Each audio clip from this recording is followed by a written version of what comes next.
If you're watching right now, it means to me that you're ready for a reset. You're ready for a clean out. You're ready for a refocus. Maybe you're like, Jay, I just need to press that reset button so that I can restart and focus in the direction I want to go.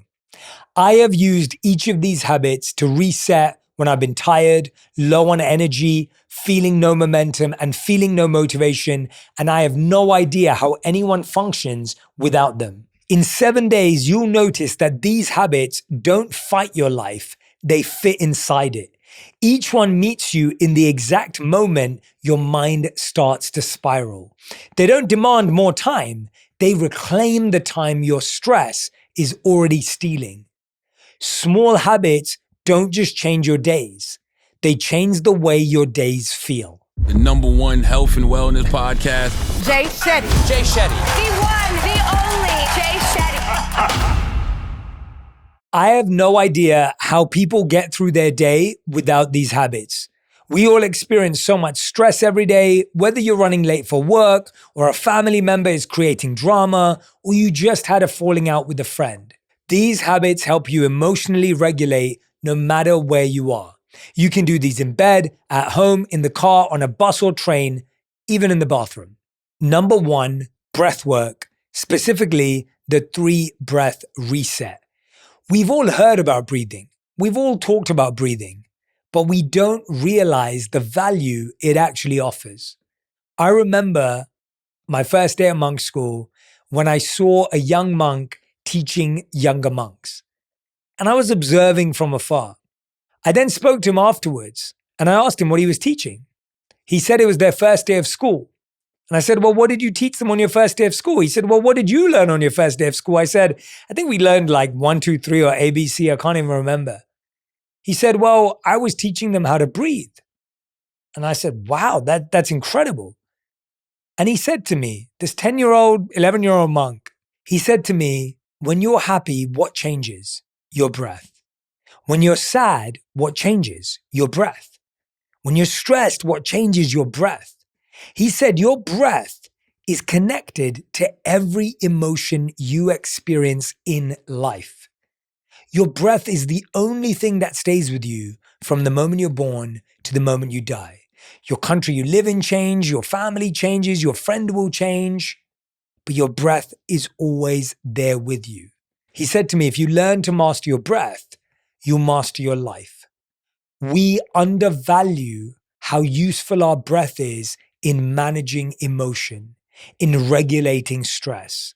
Here's when to use this trick. When your phone buzzes with a message that makes your stomach drop. When you're stuck in traffic and you're already late. When you're about to say something you'll regret. Here's what I want you to do.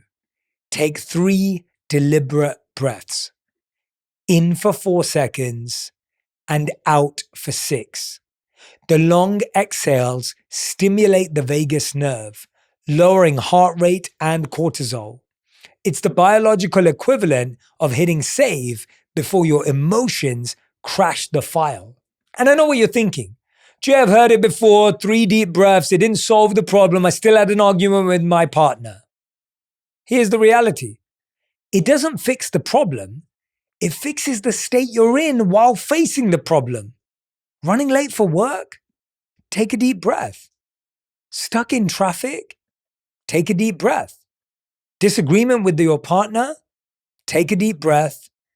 An email you can't stop rereading? Take a deep breath. When you're blamed for something small or ignored for something big, take a deep breath. When the phone doesn't buzz, when the message doesn't come, when the plans fall apart, take a deep breath. When you're halfway through explaining yourself and realize you don't need to, take a deep breath. When you feel like you're falling behind, falling short, or just falling apart, take a deep breath. Because that breath is a border between reaction and response, between who you were a second ago and who you still have time to be. You don't need to fix the moment. You just need to pause inside it. Think about all the times you've said something you didn't mean. Think about all the times you've looked back on a moment and thought to yourself, I could have done that better. That breath allows you the ability to make something out of a bad situation. It is bad. The breath doesn't make it better. You are late. The breath doesn't make it better. It just allows you to not make more mistakes. It stops you from taking things down the wrong angle. Breath work to me has been my companion, whether I'm about to go on stage and I'm nervous, or when I'm running late, I'm in the back of an Uber and I know I'm going to be late for this meeting that's really important, all the way through to when I feel like I'm having an argument with someone I care about, or even someone that's new to my life. It's really powerful. Even if you think about working out, what allows you to lift more? Your breath, right? What allows you to function when you're running? Your breath.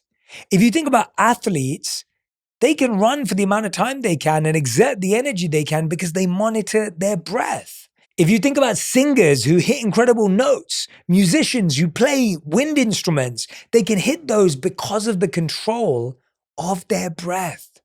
So much beauty in life exists because of the control of our breath. Even if you look at boxers, they can hit with more energy, more precision when they master their breath. Breath is the single most underestimated tool and asset that each and every one was gifted with since the moment we were born. It can manage stress, give you energy, refocus you, make you present. If you invest in one habit this month, this year, focus on breathing.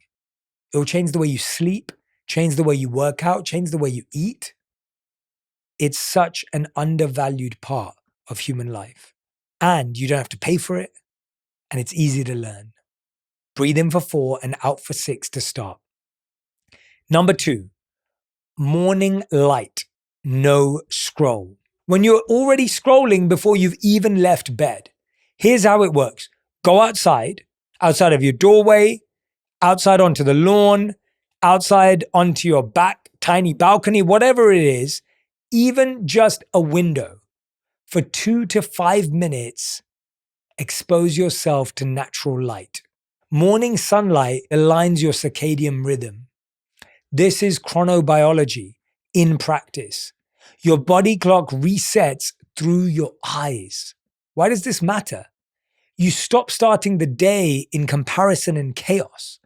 Light before screens tells your brain it's morning, not a crisis. Think about this. Most of us don't wake up to light. We wake up to sound. And that sound is usually an alert or an alarm. Now let's talk about those two words. You need an alert when you need to be jolted. You need an alarm when there's an emergency. Every day we wake up in a state of emergency because we wake up to an alarm. The alarm triggers you to wake up with stress, with pressure, maybe even feeling tight-chested.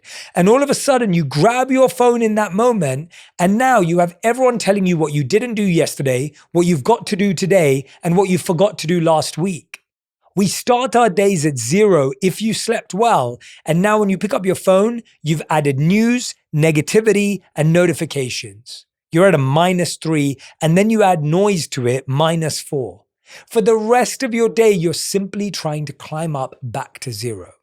And you may be saying, Jay, I don't live in a sunny climate. Outdoors, being in the light, right? Just being exposed to it.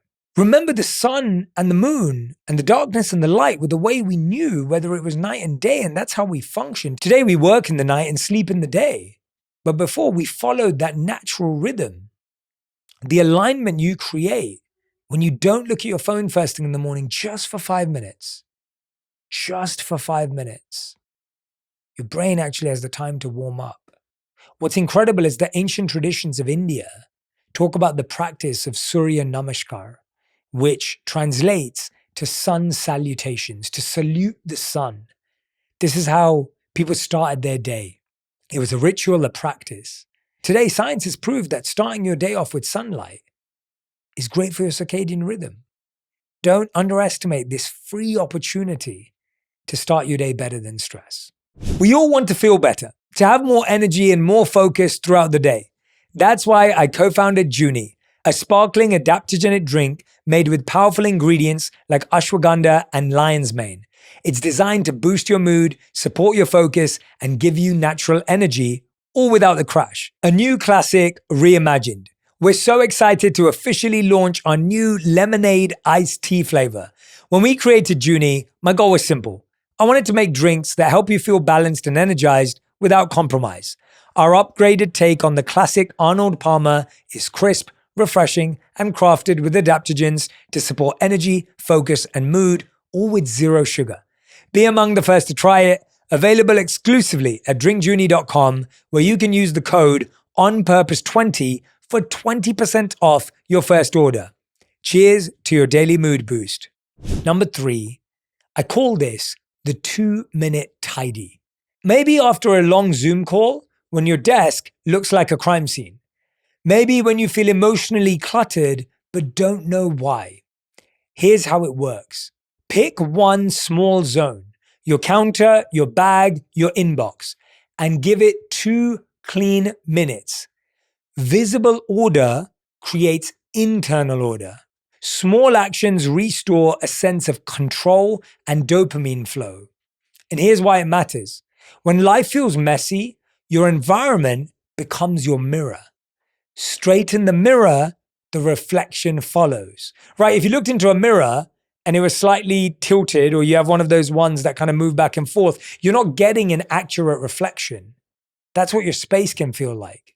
Have you ever noticed how clearing your space empties your mind? How when you can't focus on your work, if you clear your space, your thoughts kind of get clearer in order. If you can't focus on your work, clear your space. If you can't hear your own thoughts, clear your space. When everything feels heavy for no clear reason, clear your space. When your mood dips but nothing's wrong, clear your space. When the day feels stale, when your mind feels stuck, when your energy won't move, clear your space. When you don't know what you need, start by creating room to find out. Wipe the counter, fold the blanket, open the window, let light in, let air in, let you back in. Because your space is an echo of your mind. Cluttered rooms equal cluttered thoughts. You can't always control what's happening inside you, but you can shape what's around you. Every time you clear your space, you tell your brain, we're safe.